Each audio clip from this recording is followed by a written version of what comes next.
নগাঁৱত ড্ৰাগছ মাফিয়াৰ আক্ৰমণ সাংবাদিকক বাতৰি সংগ্ৰহ কৰিবলৈ যোৱা সাংবাদিকক আক্ৰমণ ড্ৰাগছ মাফিয়াৰ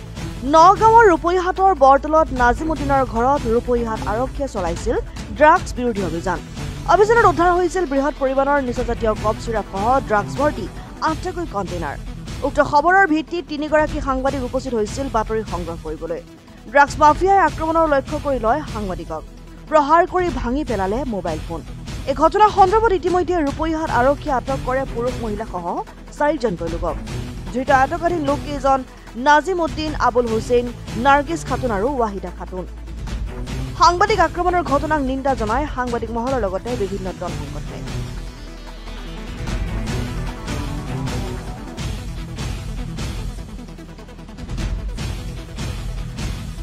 সাংবাদিকক আক্ৰমণ এআই নতুন নহয় নতুন কথা নহয় যোৱা কেইদিনমান আগত দেখিছোঁ আমি জিলা উপায়ুক্ত মহোদয়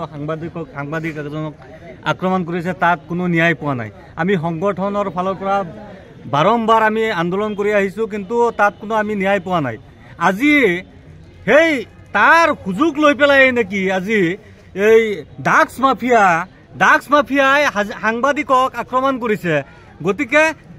আমি এটা কথা অনুভৱ কৰিছোঁ সাংবাদিকক আক্ৰমণ কৰা মানে কি প্ৰত্যেকজন মানুহকে আক্ৰমণ কৰা সাংবাদিকে বাতৰি পৰিৱেশন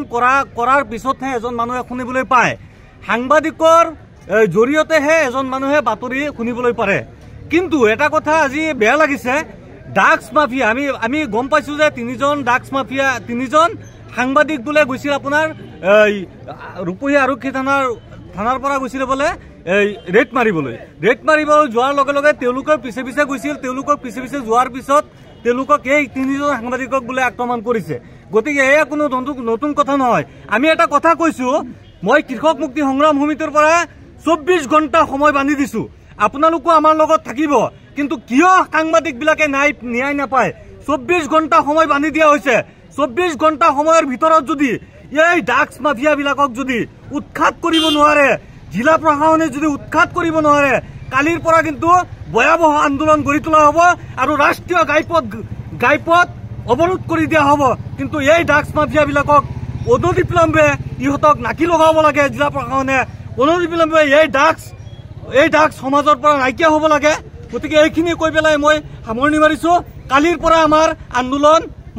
আন্দোলন অব্যাহত থাকিব আজি কৈ দিছোঁ আজি ৰাতিৰ ভিতৰত 24 ঘণ্টা সময় বান্ধি দিয়া হৈছে 24 ঘণ্টা সময়ৰ ভিতৰত কিন্তু এই ড্ৰাগছ মাফিয়াসকলক কিন্তু নাকি লগাব লাগিব অন্যথা কিন্তু আন্দোলন ভয়াৱহ হ'ব নগাঁৱৰ পৰা বিভূতি বৰা ৰিপৰ্ট জননী লাইভ।